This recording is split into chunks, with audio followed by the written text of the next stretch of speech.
जय हिंद साथियों, welcome to my YouTube channel. देखिए, आज का पहला क्वेश्चन है कि प्रोटीन बनाने के लिए कितने अमीनो अम्ल की आवश्यकता होती है। तो फटाफट सही जवाब सभी लोग बताएंगे कि प्रोटीन बनाने के लिए कितने अमीनो अम्ल की आवश्यकता होती है। तो सभी लोग कमेंट बॉक्स में कमेंट करेंगे कि इसका सही आंसर क्या हो जाएगा। I am waiting for your answer, फटाफट बताइए। एक का अगर आप ऑप्शन डी 20 अमीनो अम्ल बता रहे हैं तो आपका बिल्कुल सही जवाब है। प्रोटीन बनाने के लिए 20 अमीनो अम्ल की आवश्यकता होती है। तो एक का ऑप्शन डी सही जवाब हो जाएगा। नेक्स्ट प्रश्न 2 नंबर देखिए। किस विटामिन की कमी के कारण खून का थक्का नहीं बनता है? बहुत बार बताए हैं और बहुत इम्पोर्टेंट भी है।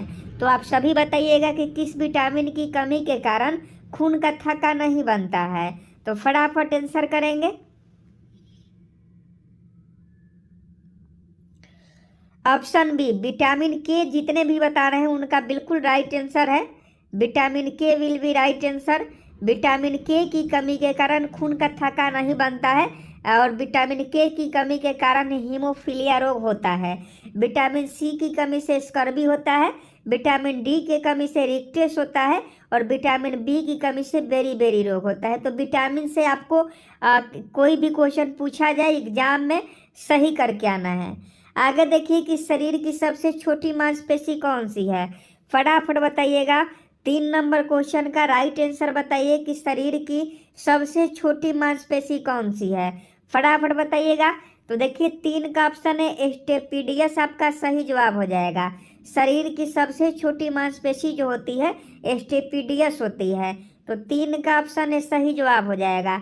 आगे देख लीजिए 4 नंबर क्वेश्चन है कि मेंडल ने अपनी आनुवंशिकता का प्रयोग किस पौधे पर किया था। बहुत इंपॉर्टेंट है और कई बार ये क्वेश्चन आपके बिहार पुलिस में पूछा गया है कि मेंडल ने अपने आनुवंशिकता के प्रयोग के लिए कौन सा पौधा का चयन किया। तो देख लीजिए 4 का सही सही जवाब बताइएगा। बिल्कुल सही जवाब है ऑप्शन सी मटर के पौधे, आपका बिल्कुल राइट आंसर है। मेडल ने अपनी आनुवंशिकता का प्रयोग मटर के पौधे पर किया था। तो 4 का ऑप्शन सी सही जवाब हो जाएगा। देखिए 5 नंबर क्वेश्चन है कि भारत की राजधानी को कोलकाता से दिल्ली स्थानांतरित करने का प्रस्ताव सर्वप्रथम किस गवर्नर जनरल ने रखा था। ये भी कतई जहर प्रश्न है। देखते हैं कितने लोग इस प्रश्न का सही जवाब बताते हैं कि भारत की राजधानी को कोलकाता से दिल्ली स्थानांतरित करने का प्रस्ताव सर्वप्रथम किस गवर्नर जनरल ने रखा था। तो 5 का ऑप्शन सी लॉर्ड हार्डिंग द्वितीय हो जाएगा। लॉर्ड हार्डिंग द्वितीय ने भारत की राजधानी को कोलकाता से दिल्ली स्थानांतरित करने का प्रस्ताव सर्वप्रथम रखा था। तो लॉर्ड हार्डिंग द्वितीय, आपका ऑप्शन भी बिल्कुल राइट आंसर हो जाएगा। देखिए नेक्स्ट प्रश्न है 6 नंबर कि गुप्त शासकों की राजभाषा क्या थी। गुप्त शासकों की राजभाषा क्या थी। फटाफट बताइएगा कि गुप्त शासकों की राजभाषा क्या थी। संस्कृत, बिल्कुल सही जवाब है। गुप्त शासकों की जो राजभाषा थी वह संस्कृत थी। तो 6 का अगर आप ऑप्शन सी बता रहे हैं तो आपका बिल्कुल करेक्ट आंसर है। देखिए अगला प्रश्न 7 नंबर है कि विश्व में कपास का सबसे बड़ा उत्पादक देश कौन सा है। देखते हैं कितने लोग सही सही जवाब बताते हैं। कपास की खेती के लिए काली मिट्टी उपयुक्त होती है। और फटाफट बताइएगा कि विश्व में कपास का सबसे बड़ा उत्पादक देश कौन सा है। सही सही जवाब दीजिए। देखिए अगर आप चीन बता रहे हैं तो आपका बिल्कुल सही जवाब है। विश्व में कपास का सबसे बड़ा उत्पादक देश चीन है। तो चीन विश्व में कपास का सबसे ज़्यादा उत्पादन करता है।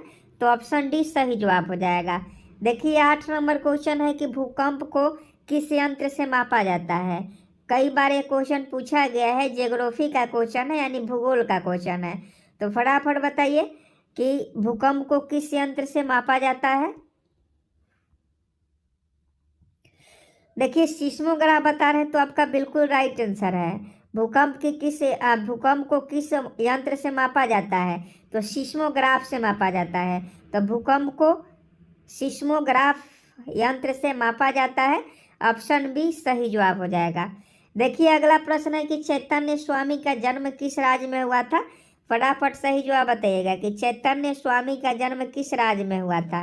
कि चैतन्य स्वामी का जन्म किस राज्य में हुआ था?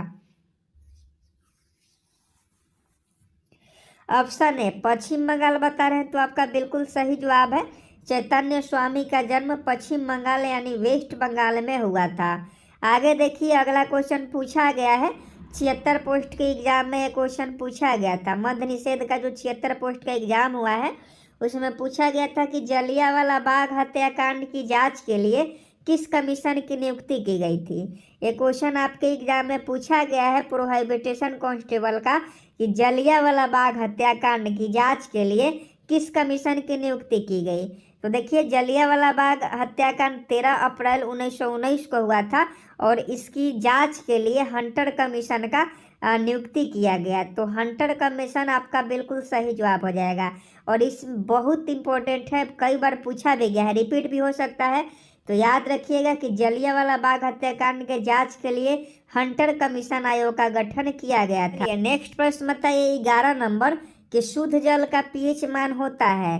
पीएच मान आप सभी लोग याद रखिएगा, अम्ल का पीएच मान कितना होता है? 7 से कम होता है। क्षार का पीएच मान कितना होता है? 7 से अधिक होता है।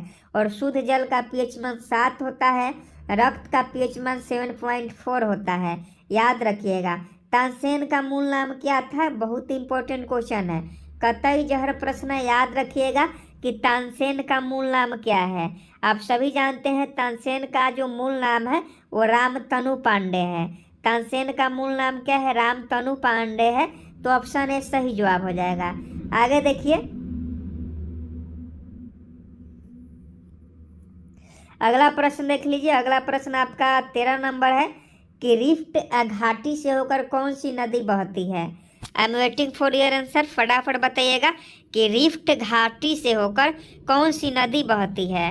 तो इसका सही जवाब क्या हो जाएगा? नर्मदा नदी हो जाएगा। रिफ्ट घाटी से होकर, रिफ्ट घाटी से होकर नर्मदा नदी बहती है। तो 13 का ऑप्शन डी सही जवाब हो जाएगा। आगे देखिए कि रोजर फेडरर किस देश के खिलाड़ी हैं? क्वेश्चन पूछा जा सकता है फीफा वर्ल्ड कप से। आपके एग्जाम में क्वेश्चन देखने को मिलेगा कि रोजर फेडरर किस देश के खिलाड़ी हैं। तो फटाफट बताइएगा। तो देखिए, स्विट्जरलैंड आपका सही जवाब हो जाएगा। रोजर फेडरर जो है वह आपका स्विट्जरलैंड देश के खिलाड़ी हैं। तो 14 का अगर आप ऑप्शन बी बता रहे हैं स्विट्जरलैंड, तो आपका बिल्कुल करेक्ट आंसर है। देखिए 15 नंबर क्वेश्चन है कि आई डेयर किनकी आत्मकथा है? आई डेयर किनकी आत्मकथा है? तो 15 का सही जवाब ऑप्शन सी किरण बेदी हो जाएगा, जो प्रथम महिला आईपीएस थी। प्रथम महिला आईपीएस किरण बेदी की जो आत्मकथा है वह आई डेयर है। देखिए हर बार देखिए अगला क्वेश्चन है कि हर बार नए सिरे से बजट तैयार करना क्या कहलाता है? देखिए बजट जब हम टॉपिक आपको पढ़ाए हैं 1-2 दिन पहले, बजट टॉपिक से 1 लिनियर क्वेश्चन करवाए थे और उसमें क्वेश्चन करवाए भी हैं कि हर बार नए सिरे से बजट तैयार किया जाता है तो उसे क्या कहा जाता है। आप ही बजट वाले 1 लिनियर क्वेश्चन देख लीजिए ना, उसमें करवाए हैं। 16 का सही जवाब बताइए। तो देखिए 16 का ऑप्शन है शून्य आधारित बजट हो जाएगा। हर बार नए सिरे से बजट तैयार करने का मतलब होता है शून्य आधारित बजट। आगे देखिए कि अल बरूनी किसके साथ भारत आया था? 17 नंबर प्रश्न का सही जवाब बताइए। अल बरूनी किसके साथ भारत आया था? तो देखिए 17 का ऑप्शन डी महमूद गजनवी हो जाएगा। महमूद गजनवी के साथ अल बरूनी जो है भारत आया था। तो 17 का ऑप्शन डी सही जवाब हो जाएगा। आगे देखिए स्वामी विवेकानंद के बचपन का नाम क्या था? फटाफट बताइएगा कि स्वामी विवेकानंद के बचपन का नाम क्या था। तो इसका सही जवाब नरेंद्र दत्त था। स्वामी विवेकानंद के बचपन का जो नाम था वो स्वामी नरेंद्र दत्त था। तो ऑप्शन बी सही जवाब हो जाएगा। स्वामी विवेकानंद के बचपन का नाम नरेंद्र दत्त, यानी option A will be right answer. देखिए अगला क्वेश्चन याद रखिएगा कि हिंदी साहित्य का स्वर्ण काल किसके शासनकाल को कहा जाता है? देखते हैं कितने लोग इस प्रश्न का सही जवाब बताते हैं। हिंदी साहित्य का स्वर्ण काल किसके शासनकाल को कहा जाता है? तो देखिए फटाफट बताइए सही जवाब। ऑप्शन डी अकबर बता रहे हैं, तो आपका बिल्कुल सही जवाब हो जाएगा। हिंदी साहित्य का स्वर्ण काल जो है अकबर को कहा जाता है। तो 19 का ऑप्शन डी आपका राइट आंसर हो जाएगा। आगे देखिए कि विश्व में टीन का सबसे बड़ा उत्पादक देश है। फटाफट बताइएगा कि विश्व में टीन का सबसे बड़ा उत्पादक देश कौन सा है? तो देखिए इसका सही जवाब मलेशिया हो जाएगा। विश्व में टीन का सबसे बड़ा उत्पादक देश मलेशिया है। आगे देखिए 21 नंबर की शेरशाह का नाम, पूरा नाम क्या था? शेरशाह का जो मूल नाम था वह क्या था? तो आप सभी जानते हैं ग्रांड ट्रंक रोड का जो निर्माण है, जिसे जीटी रोड हम लोग कहते हैं, इसका निर्माण शेरशाह सूरी के द्वारा ही कराया गया था। और इनका जो मूल नाम था यानी बचपन का जो नाम था वह था फरीद खां। याद रखिएगा, क्वेश्चन पूछा जाता है कि शेरशाह का मूल नाम क्या था? फरीद खां था।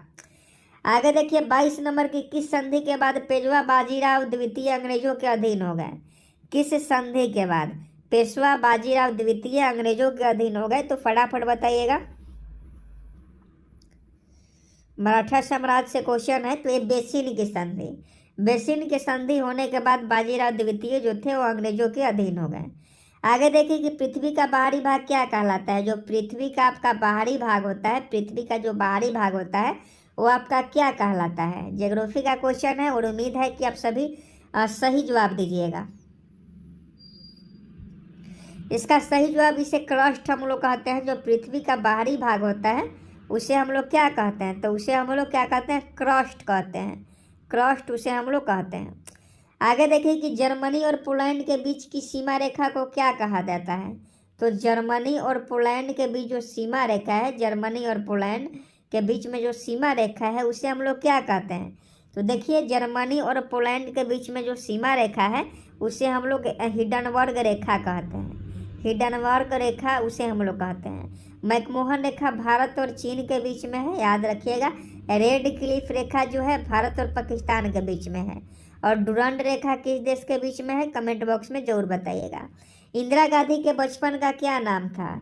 इंदिरा गांधी के बचपन का क्या नाम था? तो इनका नाम इंदु था, यानी प्रियदर्शी था। इंदिरा गांधी के बचपन का नाम इंदु प्रियदर्शी था।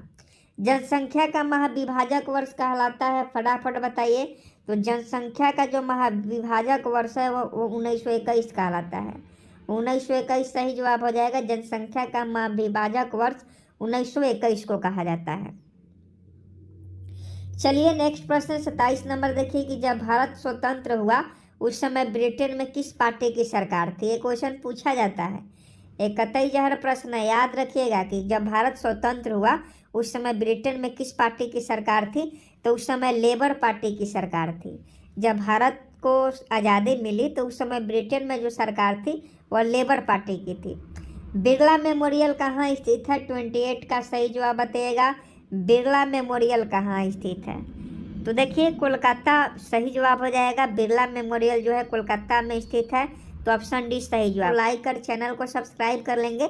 आगे देखिए नगीना मस्जिद कहाँ स्थित है? 29 नंबर क्वेश्चन है कि नगीना मस्जिद कहाँ स्थित है? तो देखिए 29 का सही जवाब ऑप्शन भी हो जाएगा आगरा में। नगीना मस्जिद जो है वह आगरा में स्थित है। आगे देखिए अगला क्वेश्चन आपको बताना है कि विषुवत रेखा पर जब सूर्य की किरणें लंबवत पड़ती है तो उसे क्या कहते हैं? क्वेश्चन बहुत इंपॉर्टेंट है, तो याद रखिएगा कि विषुवत रेखा पर जब सूर्य की किरणें लंबवत पड़ती है तो उसे क्या कहते हैं? फटाफट सही जवाब बताइएगा। ऑप्शन बी इक्विनॉक्स आपका बिल्कुल सही जवाब हो जाएगा। इक्विनॉक्स कहते हैं जब विषुवत रेखा पर जब सूर्य की किरणें लंबवत पड़ती है तो उसे इक्विनॉक्स के नाम से जाना जाता है। डीसीएम ट्रॉफी का संबंध किस खेल से है? 31 नंबर क्वेश्चन है। खेल ट्रॉफी से संबंधित क्वेश्चन पूछा जाएगा, याद रखिएगा। तो 31 का ऑप्शन सी फुटबॉल हो जाएगा। डीसीएम ट्रॉफी हो गया, संतोष ट्रॉफी हो गया, ये सभी आपका फुटबॉल से संबंधित है। देखिए अगला इकोनॉमिक्स का क्वेश्चन है, यानी अर्थशास्त्र का क्वेश्चन है। और बिहार पुलिस के एग्जाम में अर्थशास्त्र कितना महत्वपूर्ण है आप सभी जानते हैं। देखिए क्वेश्चन 32 नंबर है, मुद्रास्फीति की दर में गिरावट से वस्तुओं के मूल्य पर क्या प्रभाव पड़ता है? मुद्रास्फीति की दर में गिरावट से वस्तुओं के मूल्य पर क्या प्रभाव पड़ता है? तो 32 का ऑप्शन बी हो जाएगा, घटता है। जब मुद्रास्फीति होती है तो वस्तुओं के मूल्य पर मूल्य जो है वो घटने लगता है। आगे देखिए नेक्स्ट प्रश्न 33 नंबर है कि भारत सरकार अधिनियम 1935 किसके द्वारा पारित किया गया? वह भारतीय एक्ट जो है 1935, भारतीय अधिनियम 1935 जो है वह आपका ब्रिटिश संसद के द्वारा पारित किया गया था। भारत सरकार अधिनियम 1935, याद रखिएगा। ब्रिटिश संसद, ऑप्शन ए सही जवाब हो जाएगा। शाहजहां के बचपन का नाम क्या था? तो फरीद खां आपका किसका नाम था? फरीद खां जो था वह शेरशाह का नाम था। जलालुद्दीन जो था वह अकबर का नाम था। और 34 का ऑप्शन सी हो जाएगा खुर्रम। शाहजहां के बचपन का नाम खुर्रम था। आगे देखिए कि शाहजहां का बचपन का नाम सलीम खुर्रम था। आगे देख लीजिए 35 नंबर क्वेश्चन। विष्णुगुप्त के नाम से कौन जाने जाते हैं? क्वेश्चन पूछा जाएगा, याद रखिएगा, विष्णुगुप्त के नाम से। तो कौटिल्य कहिए या चाणक्य कहिए या विष्णुगुप्त कहिए। जो अर्थशास्त्र के लेखक है चाणक्य आपका सही जवाब हो जाएगा। रंगास्वामी कप का संबंध किस खेल से है? याद रखिएगा, रंगास्वामी कप का संबंध। तो देखिए इसका जो है हॉकी से संबंधित है। रंगास्वामी कप हॉकी से संबंधित है। बाबर का मूल नाम क्या था? तो बाबर का जो मूल नाम था वह जहीरुद्दीन था। आगे देखिए कि गुसाई दत्त के नाम से कौन जाने जाते थे? फटाफट बताइएगा कि गुसाई दत्त के नाम से कौन जाने जाते थे। तो इसका सही जवाब सुमित्रानंद पंत हो जाएगा। भारत माता ग्रामवासिनी के लेखक हैं और जिन्हें गुसाई दत्त के नाम से भी जाना जाता है। आगे देखिए प्रसिद्ध नाटक अंधेर नगरी के लेखक कौन है? प्रसिद्ध जो नाटक है अंधेर नगरी, उसके लेखक कौन है? तो उसके लेखक जो है भारतेंदु हरिश्चंद्र हैं। प्रसिद्ध नाटक अंधेर नगरी के लेखक भारतेंदु हरिश्चंद्र हैं। बीरबल का मूल नाम क्या था? फटाफट बताइए कि बीरबल का मूल नाम क्या था? सभी लोग जानते हैं, महेश दास था। ऑप्शन बी बिल्कुल राइट आंसर। बीरबल का मूल नाम महेश दास था। आगे देखिए साइमन कमीशन के विरुद्ध लाहौर शहर में 41 नंबर क्वेश्चन। साइमन कमीशन के विरुद्ध लाहौर शहर में आयोजित विरोध प्रदर्शन में किसे गंभीर रूप से चोट आई थी? तो देखिए जब गो साइमन का नारा लग रहा था लाहौर स्टेशन पर, साइमन कमीशन के विरोध में लाहौर शहर में विरोध प्रदर्शन हो रहे थे, गो साइमन का नारा लग रहा था, उस समय जब लाठी चार्ज होता है तो लाला